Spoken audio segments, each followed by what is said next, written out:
सर्व सभासद बंधू आणि भगिनींनो, येत्या 18 तारखेला होणाऱ्या छत्रपती सहकारी साखर कारखान्याच्या निवडणुकीसाठी श्री जय भवानी माता पॅनल, त्याचं चिन्ह आहे कपसी.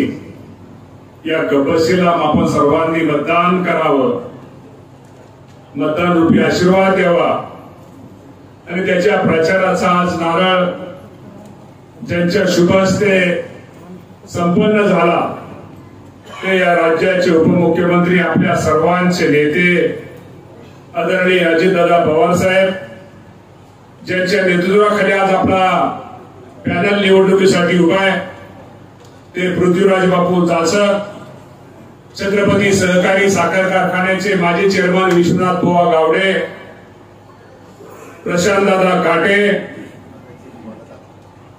जिल्हा बँकेचे आपले जिल्हा परिषदेचे अध्यक्ष, माजी अध्यक्ष नाना पाटील, मदन नाना देवकाते, बँकेचे संचालक दत्तात्रय येळेसर, भारतीय जनता पार्टीचे जिल्ह्याचे अध्यक्ष वासुदेव नाना काळे,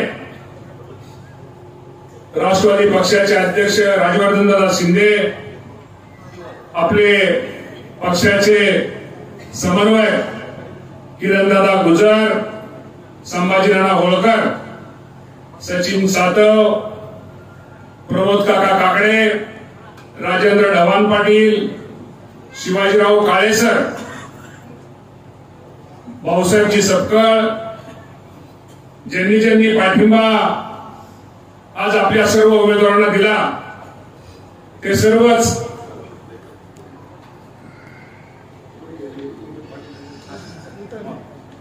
पाठिंबा दिलेले सत्यजित सपकाळ, अभयसिंह निंबाळकर, शहाजीराव निंबाळकर, शशिकलाताई पाटील, आशाबी बागवान, अशोक दिनकर देवकाते पाटील आणि सर्वच उपस्थित असणारे छत्रपती सहकारी साखर कारखान्याचे माजी व्हाईस चेअरमन, माजी संचालक, उपस्थित सर्व आमच्या महिला भगिनी, सर्व सभासद बंधू, मीडियाचे प्रतिनिधी, सगळे पत्रकार बंधू आणि भगिनींनो, 18 तारखेला होणाऱ्या निवडणुकीसाठी आपण श्री जय भवानी माता पॅनलला मतदान का करायचंय, ह्या पॅनलला मतदान करणं का गरजेचं आहे, यासाठी स्वतः आज दादा आपल्या सगळ्यांना दादांचं मार्गदर्शन होणार आहे. बंधूंनो, छत्रपती सहकारी साखर कारखान्याच्या संदर्भामध्ये आदरणीय पृथ्वीराज बापू जाचकांनी त्यांच्या भाषणामध्ये अनेक गोष्टी सांगितल्या. आज ही साखर कारखानदारी अडचणीत आहे. शेवटी ही अडचणीत असणारी साखर कारखानदारी ही बाहेर पडली पाहिजे. सभासदांना चांगल्या प्रकारचा ऊसाचा दर मिळाला पाहिजे. योग्य वेळेत सभासदांना ऊस तुटला पाहिजे. कामगारांना चांगल्या प्रकारचा वेळेवर पगार आणि बोनस हा मिळाला पाहिजे. खरं तर मी छत्रपती सहकारी साखर कारखान्याचे चेअरमन प्रशांतदादा काटे आणि त्यांचे सगळे संचालक मंडळ इथे हजर आहे. त्यांनी सुद्धा मी तुम्हाला प्रामाणिकपणे सांगतो की काही गोष्टी झाल्या असतील, परंतु या लोकांनी सुद्धा काम करताना एक छत्रपतीचा एक चांगलं काम करण्याचा प्रयत्न या मंडळींनी पण निश्चित प्रकारे केलेला आहे. परंतु ऊसाची आपण ऊसाचा पुरवठा आणि केंद्राचे आणि राज्यामध्ये ज्यावेळेस असणारी धोरणं, त्यामुळं साखरेचे दर असतील, मोलेसेसचे दर असतील किंवा काय अनेक इतर विषय असतील, यामुळं खरं तर ही साखर कारखानदारी थोडी अडचणीत आली आहे. त्यामुळे अडचणीत आलेल्या साखर कारखानदारीला एक अभ्यासू माणसाची गरज होती. ज्या माणसाला या क्षेत्राचा एक अभ्यास आहे, म्हणून जाचक बापूंना आपण सर्वांनी तिथं नेतृत्व दिलंय आणि बापूंनी सांगितली गोष्ट खरी आहे कुणाची किती घेतली, कुणाचा किती आकडा घेतला, हा आकडा महत्वाचा बाबांनो नाहीये. इतर निवडणुका वेगळे.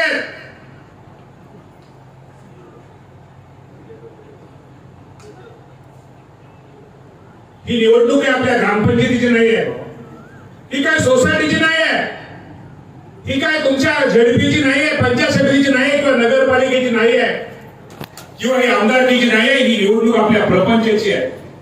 आपल्याला मतदान करायचंय, आपल्या प्रपंचाला मतदान करायचंय.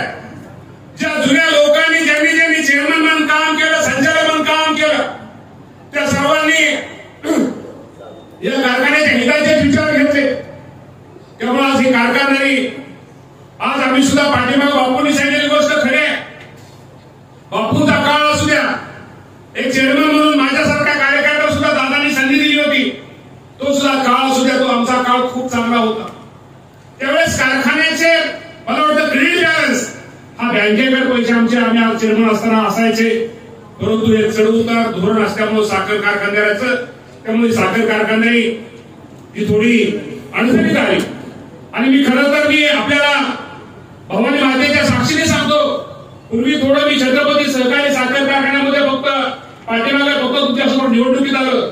त्यानंतर मी गेली 5-7 वर्ष थोडं साखर म्हणजे थोडं मला इतर काम ज्यादा असल्यामुळं, इतर ठिकाणी असल्यामुळं मी कधी तुम्हाला सांगायला हरकत नाही, गेली 5-6 वर्ष त्या कारखान्यामध्ये आज सुद्धा मी कधी गेलो नाही. याचा अर्थ लक्ष नव्हतं, गेलो नाही म्हणजे संचालक बोर्डात काम करत होतो, परंतु एक धोरण थोडी वरची झाल्यामुळं थोड्या काही अडचणी आल्या. त्यामुळे बाबांना आपला कारखाना आज थोडा अडचणीत आलेला आहे आणि अडचणीत आलेल्या कारखान्याला आपल्याला बाहेर काढायचंय.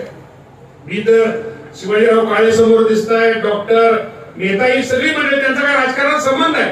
त्या मंडळींनी सगळी मंडळी एकत्र यावी यासाठी, किरणदादा असतील, या सर्वांनी यासाठी एकत्रितरित्या प्रयत्न केले. आणि निश्चित प्रकारे मी तुम्हाला एवढंच सांगतो की येणाऱ्या काळामध्ये आपल्या कारखान्याला राज्य सरकारची मदत अजितदादा आहे, केंद्र सरकारमध्ये भारतीय जनता पार्टीचं वर सरकार आहे. त्यामुळे केंद्र सरकारच्या माध्यमातून ही कारखानदारी आपल्याला बाहेर काढण्यासाठी काय मदत करता येईल, राज्य सरकारच्या माध्यमातून आपल्या सगळ्यांना काय मदत करता येईल.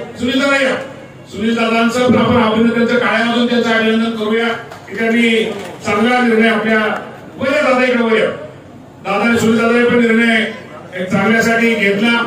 बंधूंनो, खरंच सांगतो की ही वेळ, ही निवडणूक ही काय एखादा कार्यकर्ता किंवा एखादा हे सांगायची नव्हती. ही वेळ छत्रपती कारखान्याच्या सर्वांनी एकत्र येऊन या कारखान्यासाठी ज्या ज्या काही गोष्टी करणं गरजेचं आहे त्यासाठी ही होती. त्यामुळे आम्ही सर्वांनीच हा एकत्र एक पॅनल सर्व लोकांना बरोबर घेऊन, एक समविचारी सर्वांना एकत्र घेऊन, आदरणीय दादा असतील, बापू असतील, या सर्वांनी हे उमेदवार आपल्या सगळ्यांसाठी सगळ्यांसमोर उभा केले. तर मला तुम्हा सगळ्यांना एकच विनंती करायची, बाबांनो, निवडणूक म्हणल्यानंतर निवडणूकच असते, खोटा प्रचार असतो. तिकडे असं झालंय, तिकडे तसं झालंय, तिकडे बापूंच्या निगेटिव्ह आहे, तिकडे कोणाचा निगेटिव्ह आहे, हा वेगळा प्रचार करतोय, तो त्याला वेगळा प्रचार करतोय. असलं बाबांनो कधीही डोक्यात आणू नका. आज आपण भवानी मातेच्या मंदिरामध्ये उभा आहे, आज भवानी मातेच्या मंदिरामध्ये आपण सगळेजण इथं हजर आहोत. त्यामुळे अशा खोट्या प्रचाराला अजिबात बळी पडू नका. आणि उघडं पडतं, एकदा मतदान झाल्यानंतर, एकदा मतमोजणी झाल्यानंतर, विनाकारण उघडं पडल्यानंतर त्याचा त्रास निश्चित भावानो आपल्या जवळच्या माणसाला, आपल्या नेत्याला होतो. जे करायचंय आज आपण एकच बोलूया, पॅनल दादांचा आहे, बापूंचा आहे, आज चिन्ह आपलं कबशी आहे. फक्त विचार करा. काय असतं, काय मंडळी हुशार असतात, तुमच्यामध्ये कुठेतरी गैरसमज करतील, काय करतील, अशा गैरसमज करू नका. आणि ते मोबाईल थोडे दिवस मला वाटतं सर्वांनी थोडा हे करा. काय होतं, मोबाईल आणि आमच्या पत्रकार मंडळींचं चूक नाही, त्यांचं बरोबर आहे, शेवटी त्यांना ब्रेकिंग चालवलंच पाहिजे. काय असतं की कधी कधी मी म्हणतो, सहज एखादा आपला कार्यकर्ता म्हणतो की बाळासाहेब पाटील खूप चांगले पण कधी कधी चुकतात. बाळासाहेब पाटील चांगले पण कधी कधी चुकतात. कधी कधी चांगलं ते कट करतात, बाळासाहेब पाटील कधी कधी चुकतात. Breaking news. त्यामुळे बाबांनो, अशा कुठल्याही प्रकारे कुठं कुणी काय मोबाईलला म्हणेल, कुणी काय कुठं काय वेगळं करील. आणि उमेदवारांना पण मला विनंती करायची, सगळे चांगले बघत तुमच्या घरच्यांना व्यवस्थित सगळ्यांना सूचना द्या. नाहीतर काय होतं की आम्ही दुसऱ्याकडे बाहेर असतो, मतदान कोणाला द्यायचं नसलं.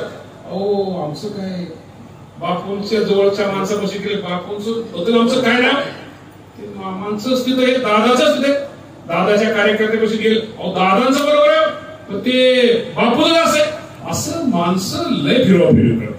आता कसं आहे, मला 4दा उभा राहिलो विधानसभेला, एकदा पडलो 3दा निवड झालोय, त्यामुळे आता अनुभव आहे. त्यामुळे अशा भूतापाला कसं आहे, प्रत्येक जण असं माझ्यापाशी येणार मला असं फुगवतो की मला वाटतं लयच भारी, काय नसतं रे.